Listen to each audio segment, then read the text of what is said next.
Isang mapagpalang araw po sa inyo lahat, mga mahal na kapatid. Ang ating pong babalita sa araw na ito ay magkakaroon po sa March 21 ng pagbabautismo. Ito'y napagkaisaan ng Council of Ministers na sa araw na yan, Sabado, March 21, ay magtatalaga ang bawat isa. Pag isa lokal dito ay merong 5 o 6 na babautismuhan ng mga bagong kapatid sa pananampalataya. At sa darating na March 29, huling linggo ng buwang kasalukuyan, ay gaganapin naman natin ang banal na pakikipagkaisa. Ito'y ganap na tipan natin sa ating Panginoong Diyos sa pag-aalaala sa kamatayang naganap sa ating Panginoong Jesucristo.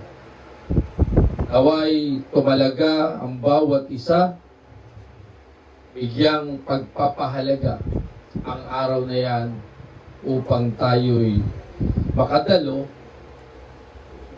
alalahanin ng kamatayang naganap sa ating tagapagligtas. Hanggang dyan mga kapatid, inaanyayahan ko po kayo at tumayo, awitin po natin ang doxology.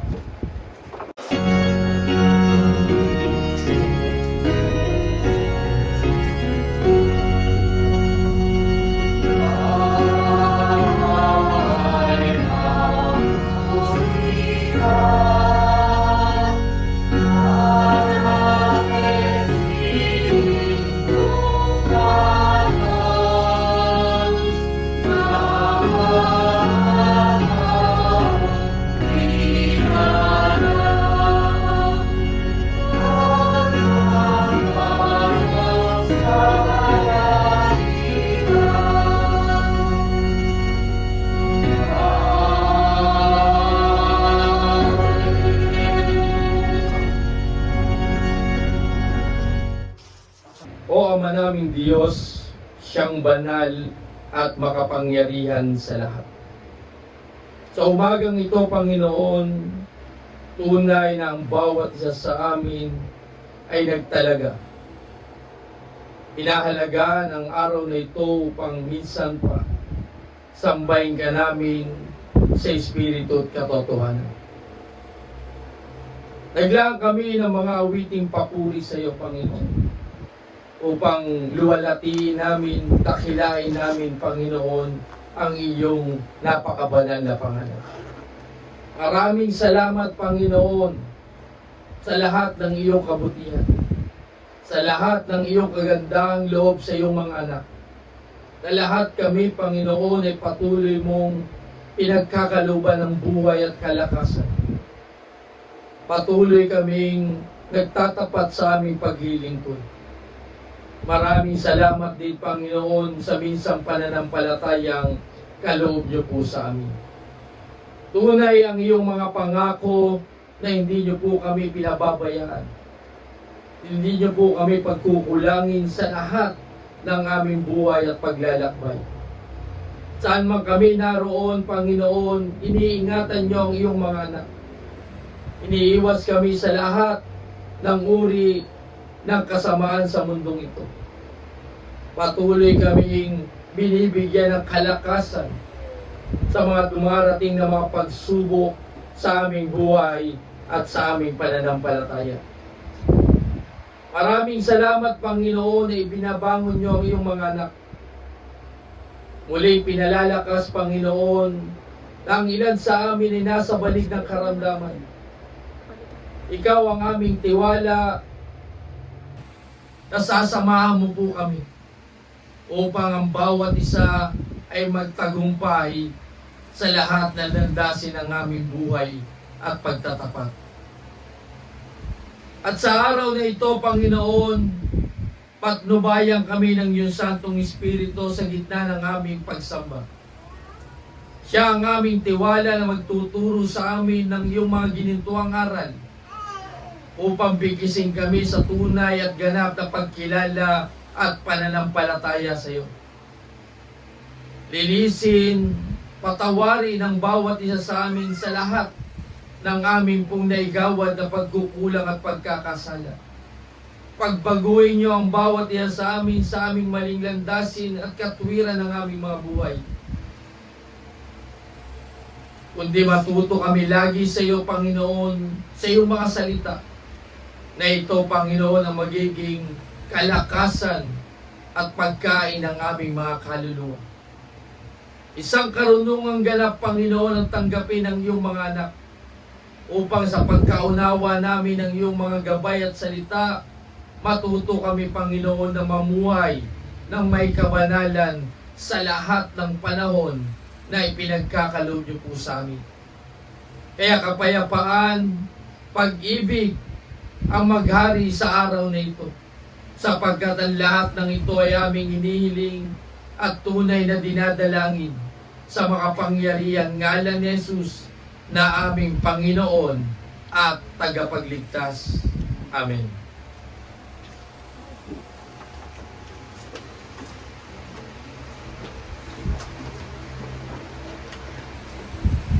Maraming mga tao, higit ang tinatawag na Kristiyano, mga lingkod ng Diyos na may ganap na pagkilala sa Diyos,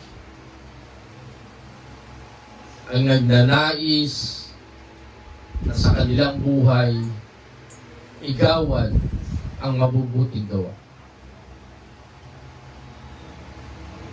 Ngunit sa mabubuting gawang iyan may pahayag ang mga ngaral na si Haring Salomon, na sa lahat ng gumagawa ng mabuti sa mundong ito, ano ang kanyang itinuturo? Pasimulan nating basahin ang kanyang sulat sa Ecclesiastes sa 7, ang talatay 20. Tunay na walang matuwid sa lupa, na gumagawa ng mabuti at hindi nagkakasala. Ano po ang pahayag ng Haring si Salomon sa lahat na nagnanais na gumawa ng mabuti sa mundong ito? Inahayag ng patriarkang si Salomon, walang taong matuwidan niya na nabubuhay sa mundong ito na gumagawa ng mabuti at hindi nagkakasala. Sino man ang tao matuwid sa kanyang ganap na pamumuhay sa mundong ito, ninanais na gumawa ng mabuti sa kanyang buhay at pagkatao, masusumpungan pa rin na ang bawat isa'y nagkakasala pa rin sa harap ng Diyos.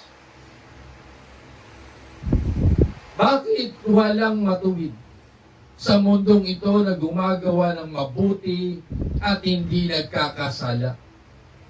Dito po sa Job, Kapitulo 34, ang versikulo 27, ganito po ang pahayag ng nasusulat. Sapagkat sila ay nagsilihis ng pagsunod sa Kanya at hindi binulay ang anuman sa Kanyang mga lakad. Walang matuwid sa mundong ito, inakikilala ng Santo Sulat. Ninanais na gumawa ng mabuti, ngunit nasusumpungan pa rin sa kanilang pagkakasala. Kaya ang pahayag ng patriarkang si Job, dahil ang lahat ay nagsilisan niya sa pagsunod sa Diyos. At hindi iningatan ang kanilang mga utos sa kanilang mga pamumuhay at lakad. Kaysa sa dahilang ito, ang lahat nga'y nagkasala sa harap ng Diyos. Ano man sikap ng tao sa kanyang kabutihan taglay, ang tao nagkakasala pa rin sa harap ng Diyos. Minsan sa ating mga buhay, hindi natin nasusunod kung ano ang katwiran at kalooban ng Diyos para sa atin. Kahit alagad kay Kristo, kahit hirap ng ating Panginoong Diyos, ang bawat isa.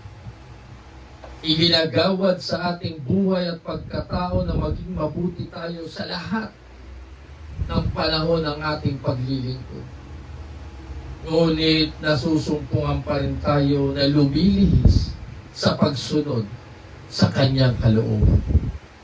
Minsan hindi natin iniingatan ang ating mga utos na ipinagkaloob ng Diyos para sa ating pamumuhay, para sa ating mga lakad. Kaya sa dahilang ito, ang sabi ng Santo Sulat, ang lahat ng nagkasala sa harap ng Diyos. Ano ang nagiging kalagayan ng bawat tao na nagkasala sa kanilang paglihis sa pagsunod sa kalooban ng Diyos?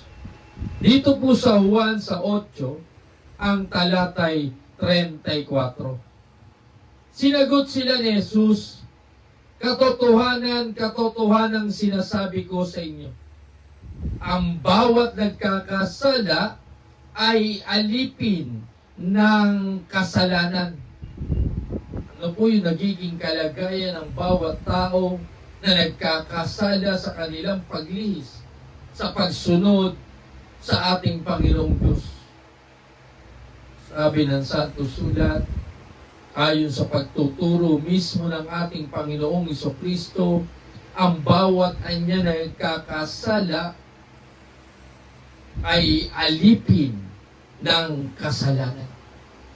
Ang bawat taong namumuhay sa kasalanan ay alipin siya ng kasalanang kanyang ipinamumuhay. At dahil sa lahat na tayo nagkasala at nasumpungang hindi ganap sa harap ng Diyos, lahat tayo ay alipin din ng kasalanan. Tayo kasakdalan pa sa panahon ngayon kahit tayo nagtatapat at naglilingkod. Nasusumpungan pa rin tayong nakalilingkod. Nasusumpungan pa rin tayo na hindi gumaganap ng tunay na pagtatapat. Masunod lamang ang utos at kalooban ng Diyos sa ating mga paglilingkod. Kahit sikapin ng tao gumawa ng mabuti sa kanyang buhay, sa kanyang pagkatao, nasusumpungan pa rin tayo na tayo'y nagkakasala pa rin sa harap ng ating Panginoong Diyos. Kung gayon, ano po yung hatol ng Diyos sa lahat ng naging alipin ng kasalanan? Dito po sa turo ng apostol na si Pablo sa Roma, sa 6, ang talatay 23. Sapagkat ang kabayaran ng kasalanan ay kamatayan. Datapwat ang kaloob na walang bayad ng Diyos ay buhay na walang hanggan kay Kristo Jesus na Panginoon natin. Ano po yung hatol ng Diyos sa lahat na naging alipin ng kasalanan? Sabi ng Santo Sulat, aral at turo ng apostol na si Pablo, ang kabayaran niya ng kasalanang nagagawa ng tao sa harap ng Diyos ay ang yaring kamatayan. Kamatayang malagot ang hininga. Dahil sa pagkakasala, tatakdaan tayo ng Diyos ng yaring kamatayan. At kamatayan din sa ikalawang kamatayan, sa dagat-dagatang apoy. Yan ang nagiging kabayaran ng kasalanang ipinamumuhay ng tao. Kaya kung tayo hindi lilingap sa kautusan ng Diyos, lilihis tayo sa kanyang kalooban at hindi magtatapat bilang mga lingkod ng Diyos, magiging alipin tayo ng kasalanan. At pag tayo hindi nagbago sa senaryo ng ating buhay paglilingkod, ang bawat isa sa atin, darating ang araw, ay magbabayad sa harap ng Diyos sa yaring kamatayan. Kamatayang malagot ang ating hininga, o kamatayan sa ikalawang kamatayan sa dagat-dagatang apon. Marahil may tanong po natin, mga kapatid, merong bang paraang magagawa ang mga tao sa kanilang sarili upang makalaya sila sa kanilang pagiging alipin ng kasalanan at huwag nang mahatulan ng yaring kamatayan sa harap ng Diyos? Dito po sa Juan sa 8, ang versikulo'y 36. Kung palayain nga kayo ng anak, kayo'y magiging tunay na laya. Meron bang paraan na magagawa ang tao sa kanilang sarili upang ang bawat isa'y makalaya sa kanilang pagiging alipin ng kasalanan at huwag nang mahatulan pa ng ikalawang kamatayan? Sabi ng Santo Sulat, walang magagawa ang sinuman, kahit gaano ka kayaman sa mundong ito,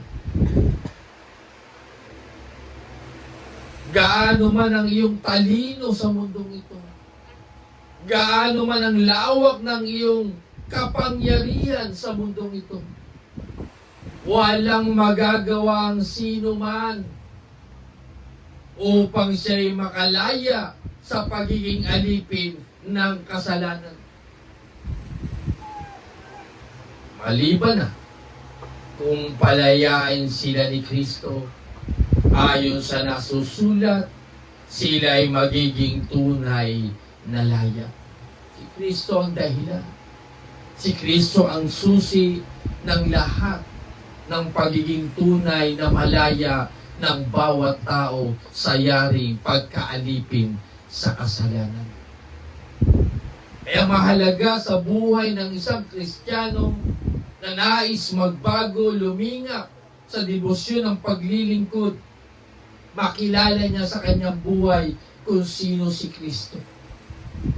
Kikilos siya at maglilingkod at magtatapat sa harap ng Diyos. Susundin ang kalooban at utos ng Diyos dahil kay Kristo. Kaya pag nakilala natin ang kalooban ng Diyos na kay Kristo Jesus, at ang bawat isa sa atin ay tunay na palalayain ng anak ng Diyos, ang kalayaang iyon ay magiging tunay at ganap sa harap ng Diyos. Bakit po maliban na palayain tayo ng Kristong Panginoon bilang mga alipin ng kasalanan, ay hindi na tayo magiging alipin pa ng kasalanan na ating ginagawa? At tayong lahat ay magiging tunay at ganap na malaya. Dito po sa Isaias, sa 61, ang talatay 1, ganito po ang ating mababasa. Ang Espiritu ng Panginoong Diyos ay sumasa akin, sapagkat pinahiran ako ng Panginoon upang ipangaral ang mabubuting balita sa mga maamo. Kanyang sinugo ako upang magpagaling ng mga bagbag na puso, upang magtanyag ng kalayaan sa mga bihag at magbukas ng bilangguan sa nangabibilanggo. Maliban na napalayain tayo ng ating Panginoong Jesucristo bilang mga alipin ng kasalanan, ay hindi na tayo makatataka sa mga kalaya pa sa anumang paraan sa kasalanang ginagawa ng tao. Sabi ng Santo Sulat, ang pinakapunong dahilan ayon sa hula ng propeta Isaias tungkol sa Kristong Panginoon. Si Kristo ang ating Panginoon ang siyang pinahirap. Isinugo ng ating Panginoong Diyos upang magtanyag ng yaring kalayaan sa mga nabihag ng kasalanan. Ang Panginoong Jesucristo ang nagbukas ng bilangguan sa mga nangabibilanggo ng paggawa ng kasamaan sa kanilang buhay. Kaya tunay ang Kristo magiging daan, katotohanan at buhay ng isang Kristiyano. Ang Panginoong Jesucristo ang merong otorisasyon upang ganapin ang bagay na ang tao'y makalaya at maging ganap at tunay na laya sa pagkaalipin at pagkabihag sa kasalanan kanyang ginagawa. Sa paanong paraan pinalaya tayo ng ating Panginoong Jesucristo na nabihag tayo bawat isa sa pagkaalipin sa kasalanan. Dito po sa Efeso sa 1, ang talatay 7. Nasa Kanya'y meron tayo ng ating katubusan sa pamamagitan ng Kanyang dugo, nakapatawaran ng ating mga kasalanan ayon sa mga kayamanan ng Kanyang biyaya. Paanong paraan pinalaya tayo ng ating Panginoong Jesucristo nang tayo nabihag ng kasalanan? Ang ginawad ng Kristong Panginoon, tinubos niya tayo ng Kanyang mahal na dugo. Nang tayo nabihag ng kasalanan, pinalaya niya tayo o pinawalang sala o pinatawad tayo ng Kristong Panginoon sa lahat ng ating nagawang kasalanan. Yung katubusan, isang malaking pagtanaw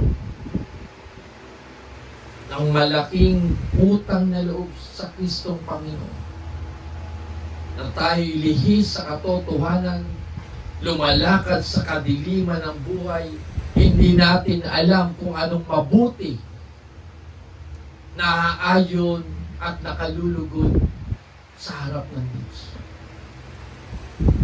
Pinili tayo ng Kristong Panginoon upang tayo'y patawarin, linisin at mapawalang sala ang lahat ng ating nagawang kasalanan sa harap ng Diyos. Kaya ang Kristong Panginoon ang tumayo bilang manunubos ng mga tao. Ano lang ang dapat nating sampalatayanan? Yung dugo ng ating Panginoong Jesucristo, na siyang naging dahilan upang tubusin niya tayo sa lahat ng ating nagawang pagkukulang at pagkakasala.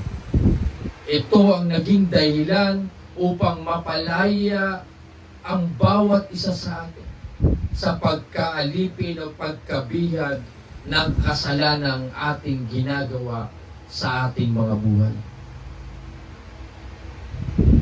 Tanong mga kapatid, dahil si Kristo ang may kapangyarihan na magpalaya sa lahat na naging alipin o nabihag ng yaring kasalanan, ano ang pinag-uutos niya sa lahat ng mga tao sa pamamagitan ng apostol na si Pedro? Dito po sa mga gawa sa 2, ang talatay 38. At sinabi sa kanila ni Pedro, magsisi kayo at magbautismo ang bawat isa sa inyo sa pangalan ni Jesucristo sa ikapagpapatawad ng inyong mga kasalanan at tatanggapin ninyo ang kaloob ng Espiritu Santo. Ayon sa pahayag ng nasusulat, dahil ang Kristong Panginoon ang may otorisasyon, may yaring kapangyarihan na magpalaya sa lahat na naging alipin at bihag ng mga kasalanan. Ano ang ipinag-uutos sa lahat ng tao? Sabi ng Santo Sulat, una sa lahat, magsisi ang bawat isa. alakip ng pagsisisi, mga bautismo ang bawat isa sa inyo sa pangalan ng Panginoong Hesukristo, upang ipatawad ang lahat ng ating naigawad na kasalanan at tatanggapin ng bawat isa ang kaloob ng Espiritu Santo. Kaya sa March 21, magdadaos ang iglesia ng pagbabautismo sa mga bagong kapatid. Pagyakap sa tunay at nararapat na pagkilala. Paglilingkod na nararapat na ikaw ay pinalaya na sa pagkabihag ng kasalanan. Hindi ka lang ilulubog sa tubig para maging alagad ka kay Kristo. Maging kasapi ka ng kawan ng Diyos at ni Kristo sa Espiritu. Kung hindi ang pagbabautismo ay paglingap sa tunay na pagkilala na ikay tunay na laya na sa pamamagitan ng kapangyarihang iginawad ng Kristong Panginoon. Ano ang dapat gawin ng tao? Magsisimula siya sa kanyang nagawang pagkakasala.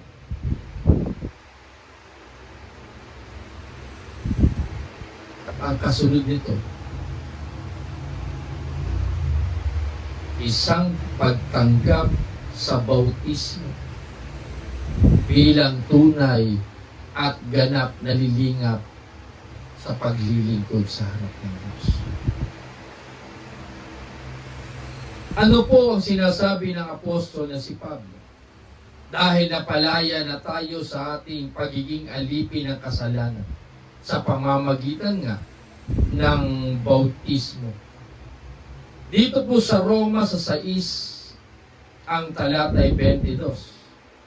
Datapwat ngayon, mga laya na kayo sa kasalanan at naging mga alipin ng Diyos, kayo ay mayroong inyong bunga sa ikababanal at ang wakas ay ang buhay na walang hanggan.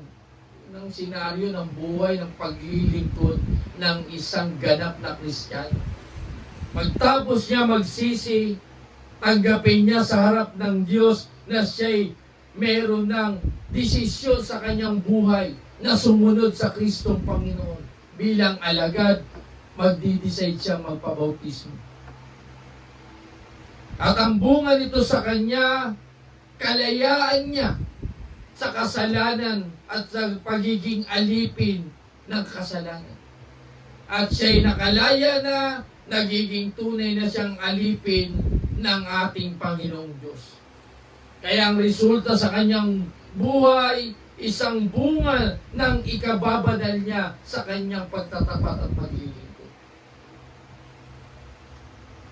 Mahayag ang tao ng Diyos na ang wakas ng kanyang buhay maipagwagi niya kanyang kaluluwa sa isang ibayong karapatang tanggapin ang buhay na walang hanggan.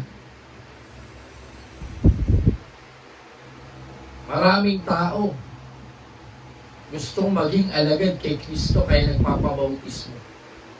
Maraming tao na ang kanilang kaisipan kaya sila magpapabautismo maging miyembro ng samahan ng isang pananampalataya. Hindi lang yun ang dahilan. Kundi ang pagiging tunay na alagad kay Kristo ay ang pagiging alipin mo sa Diyos, hindi sa kasalanan. Pag nilingap natin at hindi na tayo naging alipin at bihag ng kasalanan ng ating ginagawa dati sa ating mga buhay, dapat magbunga tayo sa ikababanal ng bawat isa. Sikapin ang panahon at pagkakataon na mamuhay tayo sa kabanalang nais ng Diyos na makita sa bawat tao. Upang ang bawat tao ng Diyos, ang wakas ng kanyang buhay, tanggapin niya ang buhay na walang hanggan. Ano po yung kabilin-bilinan ng apostol na si Pablo sa bawat isa sa atin dahil pinalaya na tayo sa ating mga kasalanan. Dito po sa Galacia, sa 5, ang talatay 1. Sa kalayaan, ay pinalaya tayo ni Kristo. Magsitibay nga kayo at huwag na kayong pasakop na muli sa pamatok ng pagkaalipin. Nakikilala ng apostol na si Pablo. Isang kabilin-bilinan niya sa kanyang kapwa kapatid sa pananampalataya. Dahil ngay pinalaya na tayo sa pagkaalipin sa kasalanan, ano ang marapat nating gawin? Sabi ng Santo Sulat, sa kalayaang pinalaya tayo ni Kristo, magpakatatag tayo sa pananampalataya. Ang bawat isa, pasakop na muli sa Diyos, hindi sa pagkaalipin sa kasalanan. Maging alipin tayo ng Diyos, hindi sa paggawa ng kasamaan, hindi sa paggawa ng kasalanan. Huwag nating gamitin ang kalayaang ito para bigyan uwang sa ating mga buhay ang masamang pita at kagustuhan lamang ng ating mga katawan sa sanlibutan. Huwag tayong makalimot na tayo nilinis na. Huwag tayong makalimot na tayo pinalaya na. Huwag na tayo maging biyag muli ng pagkaalipin sa kasalanan. Naalong bagay, hindi na natin dapat ipamuhay pa ang kasalanan ng ating iwinaksi sa ating mga buhay. Layuan, kalimutan ang bawat bahagi ng ating buhay na hindi ganap at nararapat sa kalooban ng Diyos.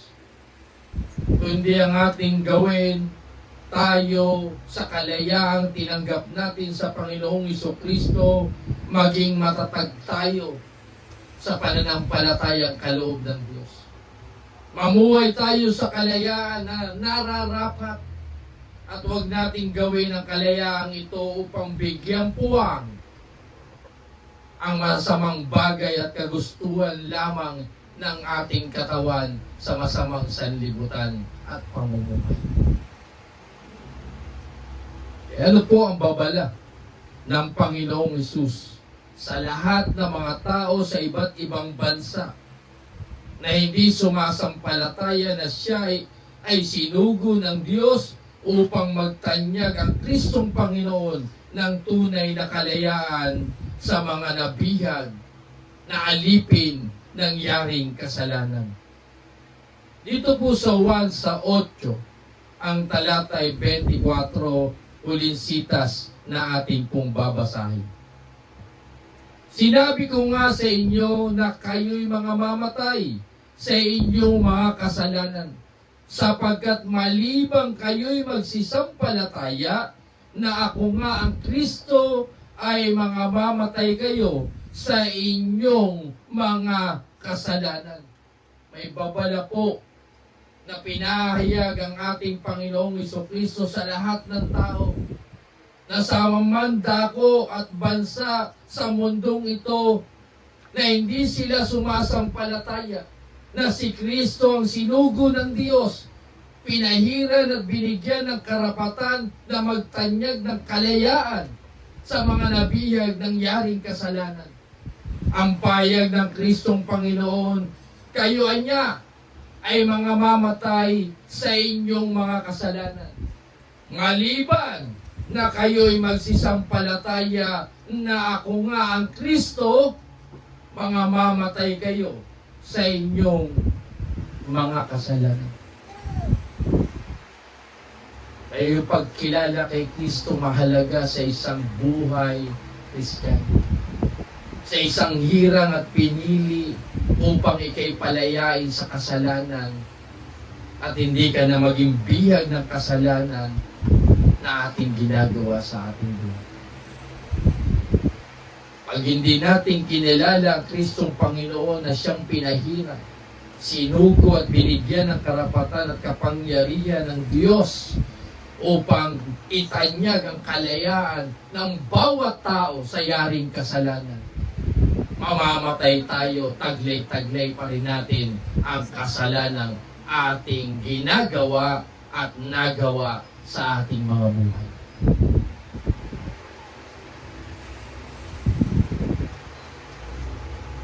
Kaya tayong lahat na tumanggap ng bautismo at yung iilan sa atin ay nakatalaga ng bautismo, yung sinserong paglilingkod, yung tapat na pakikitungo at pakikipagkaisa sa kalooban ng Diyos upang tayo'y maligtas. Mamuhay tayo sa kabanalan sapagkat nais ng Diyos na ang bunga nito sa bawat tao na lumingap ng kanyang pag-ibig, buhay na walang hanggan. Tunay na tayo'y nagkukulang. Tunay na tayo'y nakakalimot at minsan nagkakasala sa maling katwiran at landasin ng ating mga buhay. Ngunit ang lingap ng Diyos pagpapatawad. Isang bagay at pagkakataon na ipinagkakaloob ng Diyos na magsisi ang sinuman. At bentaha to ng isang Kristiyano na mayroong Kristong tagapamagitan ng taong makasalanan at ang Diyos sa pamamagitan ng yaring pag-ibig na mula sa Kanya. Si Kristo ang susi ng lahat.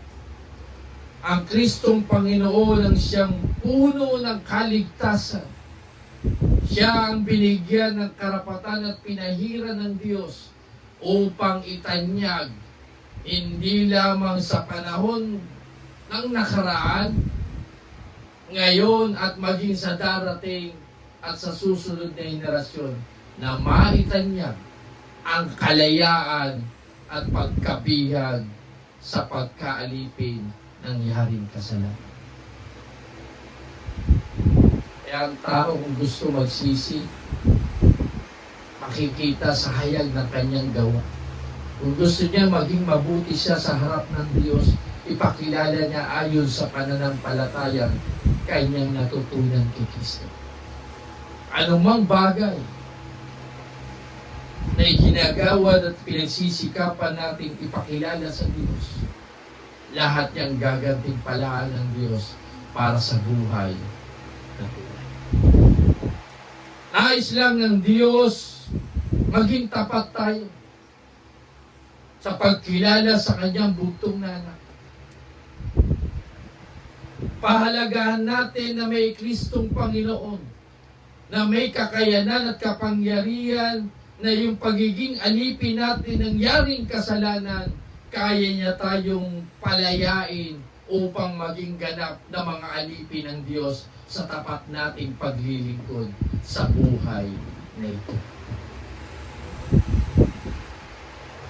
Pag-ibig to, mga kapatid,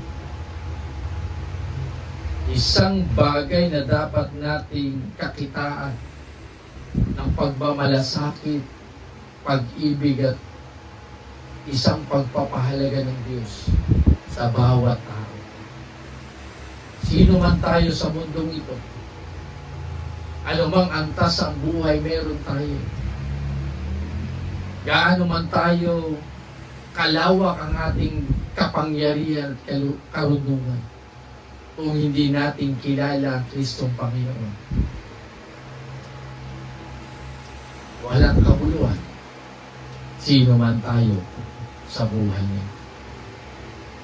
Kaya pahalagaan natin sa ating mga buhay ang isang ganap na pagkilala na sinugo ang Panginoong Jesucristo upang magtanyag siya ng yaring kalayaan sa mga naaalipin o nabihag ng yaring kasalanan. Naway naging malinaw sa atin ang turong ito. Lagi tayong kasihan ng Santong Espiritu na mamuhay ng may kabanalan upang ang mabuting igagawad natin sa ating mga buhay na matuwid sa harap ng Diyos ay maging ganap at kalugod-lugod sa lahat ng panahon at pagkakataong ipinagkakaloob niya. Kaya hanggang dyan mga kapatid, manatili po tayo sa ating pagkakaupo. Awitin po natin ang pangwakas na awit. Inaanyayahan ko ang lahat para sa ating pangwakas na panalangin. Ama naming Diyos na dakila, pag-ibig at kapayapaan sa bawat isa sa amin. Tunay, Panginoon, ang iyong mga likha. Na ang bawat isa sa amin ay tunay na pinili niyo upang maging mabuting tao, Panginoon. Maging mabuting alagad. Nagtatapat at naglilingkod sa iyo ayon sa iyong banal na kalooban. Maraming salamat, Panginoon, sa buhay na ipinagkaloob niyo po sa amin. Isang pagkilala sa iyong katotohanan upang lumakad kami na may kabutihan at may kabanalang loob, Panginoon. Maraming salamat, Panginoon, sa iyong lingap. Ang bawat isa sa amin ay pinili niyo, Panginoon. Na dati kami, Panginoon, ay lumalakad sa kadiliman ng buhay. Namumuhay kami sa yaring kasalanan sa aming mga pagkatao. Ngunit ikaw ang Diyos ng kaawaan. Ikaw ang Diyos ng pag-ibig. Lahat kami ay pinagbago niyo, Panginoon. Binigyan kami ng pagkakataon na magsisi at maglinis sa aming mga sarili. Magpabautismo at maging alagad sa iyo upang kaming lahat ay makasunod sa kalooban ng iyong bugtong nanak. Maraming salamat sa gabay at turo ng iyong Santong Espiritu sa araw na ito na lahat kami ay nahayag sa bahagi ng aming mga pagkukulang. Pagsikapan namin, Panginoon, igawad ang pagkakataong ito na lagi niyong ipinagkakaloob na mamuhay kami ng may kabanalan, sapagkat ang ibubunga nito sa iyong mga anak sa bawat isa sa amin ay ang buhay na walang hanggan. Sikapin naming iwaksi sa aming mga buhay ang lahat ng kasamaan. Kalimutan naming gawin, Panginoon, at lumayo kami sa paggawa ng kasalanan. Sikapin namin maging matuwid sa iyo sa lahat ng landasin ng aming buhay paglilingkod. Maging maningas kami sa pananampalataya. Lagi kaming tumawag sa iyo sa isang ganap na panalangin upang lagi kaming tumibay at maging matatag. Dumating man ang hamon ng buhay, kasalanan at tukso sa aming mga paglalakbay. Pagindapatin niyo, Panginoon, ang iyong mga anak na nais naming sikapin, Panginoon, na kaming lahat ay maging karapat-dapat sa gantimpalang kapahingahan na iyong ipagkakaloob sa bawat isa sa amin. Linisin niyo lagi ang aming mga puso. Linisin niyo palagi ang aming mga kaisipan. Pagbaguhin niyo po kami, Panginoon, sa maling katwiran ng aming mga pamumuhay. Magkaroon kami ng isang kaisipang gaya ng sa iyong bugtong nanak, na laging nagpapakababa, laging nagpapasakop, Panginoon, sa kabutihan, upang lahat kami ay mahayag sa iyong walang hanggang kaharian. Pag-ibig, kapayapaan, ang pairali namin sa aming mga buhay. Lumakad kami bilang mabuting tao ng Diyos na may pagkilala sa tunay at ganap ng iyong mga salita. Mamuhay kami sa yaring pananampalataya. Manindigan kami sa bagay na ito sapagkat ito ang magiging dahilan upang kami tumanggap ng ibayong karapatan sa kaligtasang darating. Umaasa kami na anumang pagsubok ang darating sa iyong mga anak. Kahit sa sakit at karamdaman, ibabangon niyo ang bawat isa sa amin, sapagkat ikaw ang puno ng kaawaan pag-ibig, Panginoon, ang iiral sa bawat isa sa amin upang kami ay magpatuloy sa pagsulong sa aming buhay at paglilingkod. Lagi niyo po kaming pagkalooban ng pusong nagtitiis. Pagkalooban niyo po kami ng pagtatapat sa aming buhay paglilingkod upang ang lahat ng iyong mga anak ay magkaroon ng pagkakataong maipagwagi ng bawat isa ang aming mga kaluluwa sa araw ng pag-upo. Biyaya ng iyong mga salita ang baon namin sa araw na ito. Bigkisin niyo kami ng isang pag-iingat sa aming pag-iwahiwalay, Panginoon. Makarating kami sa aming mga lugar at tahanang ligtas. Gabayan, patnubayan din ang aming mga kapatid na nasa ibang lugar, sa ibang bansa, upang sila'y makapanatili sa paglilingkod at sa pananampalatayang tapat na kaloob niyo po sa bawat isa sa kanila. Biyayaan kami lagi, Panginoon, ng kasiglahan. Tunay na pagsisikap upang lahat kami, Panginoon, ay maging ganap na sumunod sa iyong mga utos at kalooban. Umaasa kami, Panginoon, na babasbasan niyo ang lahat ng nakinig. Babasbasan niyo, Panginoon, ang lahat na sumamba, Panginoon, sa araw na ito. Basbasan niyo rin po ang isang bahagi at bagay na pinagkaisa ng iyong mga anak. Abuloy na tutulong sa gawain ng iyong banal na iglesia upang matupad ang iyong pag-ibig at layon sa lahat ng tao na ibig mo na ang lahat ay makaalam ng yaring katotohanan at maligtas. Ito po ang aming panalangin sa iyo. Ang lahat ng ito ay aming binabalik sa iyo ng may kapurihan sa matamis ng ngalan ni Jesus na aming Panginoon at aming tagapagligtas. Amen.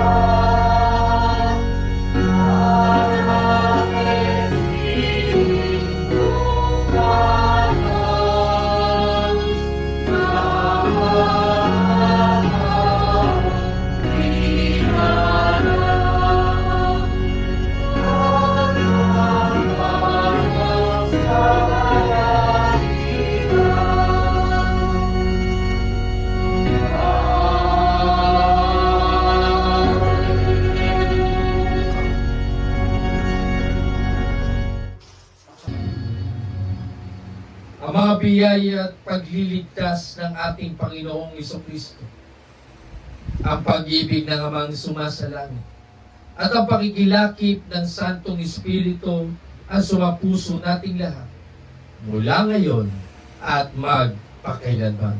Amen. Gandang araw po, mga kapatid.